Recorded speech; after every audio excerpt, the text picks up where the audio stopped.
Hello students, तो चलिए आज हम लोग शुरुआत करते हैं क्लास 10 के एक्सरसाइज 7.2 के क्वेश्चन नंबर 5 का, जो कि है find the ratio in which the line segment joining A 1, and B -4, is divided by the x-axis. Also find the coordinates of the point of division. तो इस क्वेश्चन में हम लोगों को क्या बोला गया है कि हमारे पास लाइन सेगमेंट है जिसका पहला पॉइंट जो है वो क्या है, तो A है और उसके कोऑर्डिनेट्स 1, है। वहीं पर जो उसका दूसरा एंड पॉइंट है वो हमारा B है और उसका कोऑर्डिनेट्स क्या है, तो -4, और ये जो लाइन सेगमेंट है उसको एक्स एक्सिस डिवाइड कर रहा है। और हम लोगों को पहले तो रेशियो फाइंड करके बताना है कि एक्स एक्सिस जो है वो AB लाइन सेगमेंट को किस रेशियो में डिवाइड कर रहा है, और दूसरा हम लोगों को फाइंड करना है कि जो पॉइंट ऑफ डिवीजन है जहां पर ये AB लाइन जो है वो डिवाइड हो रहा है उसका कोऑर्डिनेट्स है क्या। क्वेश्चन बहुत सिंपल है लेकिन नया टाइप का क्वेश्चन है, तो मैं आप लोगों को याद दिला दूं कि लास्ट क्वेश्चन में जब हम लोगों को रेशियो फाइंड करना था तो हमने रेशियो का क्या करा था, अज्यूम करके चला था। वैसे ही हम लोग इस क्वेश्चन में भी करेंगे, रेशियो को कुछ अज्यूम कर लेंगे, उसके बाद आराम से रेशियो निकालेंगे। एक हाईलाइट करने वाला पॉइंट इसमें क्या है कि इसमें बोला गया है कि लाइन सेगमेंट को सिर्फ एक्स एक्सिस डिवाइड कर रहा है, और आप लोगों को हमेशा याद रखना है कि जब भी किसी लाइन सेगमेंट को सिर्फ और सिर्फ एक्स एक्सिस डिवाइड करता है तो वहां पर सिर्फ हमारे पास एक्स का कोऑर्डिनेट मिलेगा, y का जो वैल्यू होगा वो नहीं मिलेगा। और अगर किसी लाइन सेगमेंट को y एक्सिस डिवाइड कर रहा है तो वहां पर y का वैल्यू एग्जिस्ट करेगा और x का नहीं करेगा। होप सो आप लोगों को समझ में आया होगा। तो सबसे पहले हम लोग तो फिगर से इसको एक बार और समझ लेते हैं। मान लीजिए कि ये हमारा लाइन सेगमेंट है, ये पॉइंट A है हमारा, जिसका जो कोऑर्डिनेट्स है वो क्या है, तो 1, है, और ये हमारा पॉइंट B है जिसका कोऑर्डिनेट्स -4, है। अब हम लोग अज्यूम कर लेते हैं कि इसके बीच में एक पॉइंट P है, और पॉइंट P का कोऑर्डिनेट्स क्या होगा, क्योंकि इस लाइन सेगमेंट को सिर्फ x एक्सिस डिवाइड कर रहा है तो x का वैल्यू तो x होगा, बाकी y का वैल्यू हमारा क्या हो जाएगा, 0 हो जाएगा। तो अब ये जो पॉइंट P है वो AB को 2 पार्ट्स में डिवाइड कर रहा है, तो इन दोनों पार्ट्स का जो रेशियो है वो क्या है, ये हम लोगों को फाइंड करना है। और दूसरा हम लोगों को फाइंड करना है कि ये जो x का वैल्यू होगा वो क्या होगा। तो सबसे पहले तो हम लोग इसको लिख लेते हैं कि let the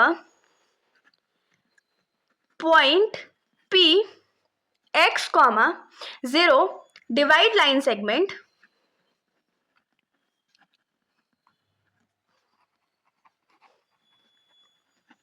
AB in the ratio, कौन से रेशियो में डिवाइड करेगा, तो अज्यूम करना है, तो मान लेते हैं कि k:1 के रेशियो में डिवाइड कर रहा है, मतलब कि यहाँ से m1 का जो वैल्यू है वो हमारा k है और m2 का जो वैल्यू है वो हमारा 1 है। अब यहाँ पर एक चीज आप लोग ध्यान रखिएगा, क्योंकि x का वैल्यू हम लोगों को अननोन है और हम लोगों को रेशियो भी अननोन है, तो यहाँ पर हम लोग x का वैल्यू और एक और अननोन वैल्यू साथ में नहीं निकाल सकते हैं। इसीलिए हम लोग क्या करेंगे, तो y का वैल्यू तो हम लोगों को पता है ना 0 है, इसीलिए हम लोग सेक्शन फॉर्मूला में y का टर्म का यूज करेंगे। तो यहाँ पर क्या लिखेंगे कि यूजिंग सेक्शन फॉर्मूला, यहां पर हम लोग क्या लिख पाएंगे कि y जो होगा वो किसके बराबर होगा, तो m1 into y2 plus m2 into y1 divided by m1 plus m2। तो यहाँ पर देखिए y का जो वैल्यू है वो क्या हो जाएगा, 0 हो जाएगा। m1 का वैल्यू हमारा k है, y2 का वैल्यू हमारा -5 है, प्लस m2 का वैल्यू हमारा 1 है और y1 का वैल्यू हमारा 5 है, और डिवाइडेड बाई क्या हो जाएगा, m1 plus m2 that is k+1। तो ये जो k+1 इधर डिवाइड में है, अगर हम लोग उसको लेफ्ट साइड ले जाए तो वो 0 के साथ मल्टीप्लाई में हो जाएगा। और हम लोगों को ये बात बहुत अच्छे से पता है कि किसी भी नंबर को जब हम लोग 0 से मल्टीप्लाई करते हैं तो हमारा आंसर भी क्या हो जाता है, 0 हो जाता है। तो यहाँ पर k को जब हम लोग -5 से मल्टीप्लाई करेंगे तो क्या हो जाएगा, -5k प्लस 5 बन जा 5, और लेफ्ट साइड हमारा 0 हो गया, 0 is equal to -5k plus 5 हो गया। -5k जो है वो राइट साइड में माइनस में है, जब उसको प्लस में भेजेंगे तो क्या हो जाएगा, +5k इज इक्वल टू 5। अब 5 जो है वो k के साथ कौन से रिलेशन में, मल्टीप्लीकेशन में है, तो राइट साइड में वो डिवाइड में चला जाएगा, तो 5 डिवाइडेड बाई 5 क्या हो जाएगा, 1/1। तो यहाँ से हम लोगों को k का वैल्यू क्या मिला, 1/1। तो हम लोग यहाँ पर से क्या लिख सकते हैं, या यहाँ पर डायरेक्ट आप लोग लिख सकते हो k का वैल्यू 1 है, तो यहाँ पर क्या लिखेंगे, देयरफॉर रिक्वायर्ड रेशियो इज 1:1। हमारा जो लाइन सेगमेंट डिवाइड हो रहा था वो कौन से रेशियो में डिवाइड हो रहा था, तो 1:1 के रेशियो में डिवाइड हो रहा था। अब एक क्वेश्चन और, इस क्वेश्चन में क्या था कि कोऑर्डिनेट्स एक्स का जो वैल्यू है वो हम लोगों को फाइंड करके बताना है। तो अब उसके लिए हम लोग फिर से सेक्शन फॉर्मूला का ही यूज करेंगे। एक बार और फिगर बना लेते हैं। तो अगर हम लोगों को x का वैल्यू चाहिए तो हम लोग टर्म्स भी x का यूज करेंगे। तो यहाँ पर हम लोग क्या लिखेंगे, using section formula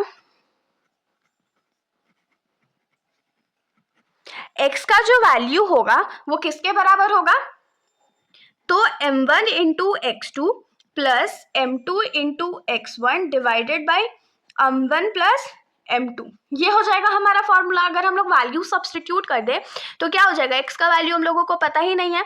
m1 m2 क्या था, रेशियो हमारा क्या आया था, 1:1 आया था, मतलब कि m1 का वैल्यू भी 1 है और m2 का वैल्यू भी 1 है। तो यहाँ पर क्या हो जाएगा, 1 इंटू x2 का वैल्यू क्या है, -4 है, प्लस m2 का वैल्यू क्या है, 1 है, इंटू x1 का वैल्यू हमारा 1 है, डिवाइडेड बाई 1 प्लस 1।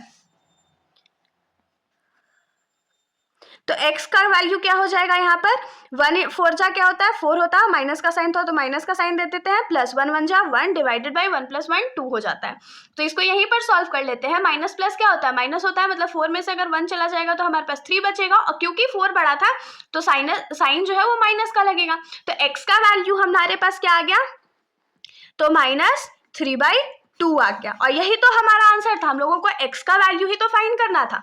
तो हम लोग यहाँ पर क्या लिखेंगे, देयरफॉर, क्योंकि कोऑर्डिनेट्स बोला है ना, तो लिखेंगे therefore coordinate of point of division of line segment AB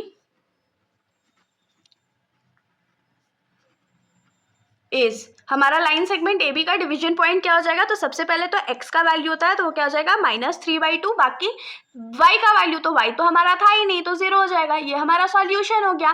तो इसके साथ हमारा ये जो सॉल्यूशन है यहीं पर खत्म हो जाता है। अगर आप लोगों को कोई भी डाउट है तो आप लोग बेशक कमेंट सेक्शन में पूछ सकते हैं, वरना अगर आप लोगों को वीडियो अच्छी लगी तो वीडियो को लाइक करिएगा और मेरे चैनल को बिना सब्सक्राइब करे कहीं भी मत जाइएगा। Thank you.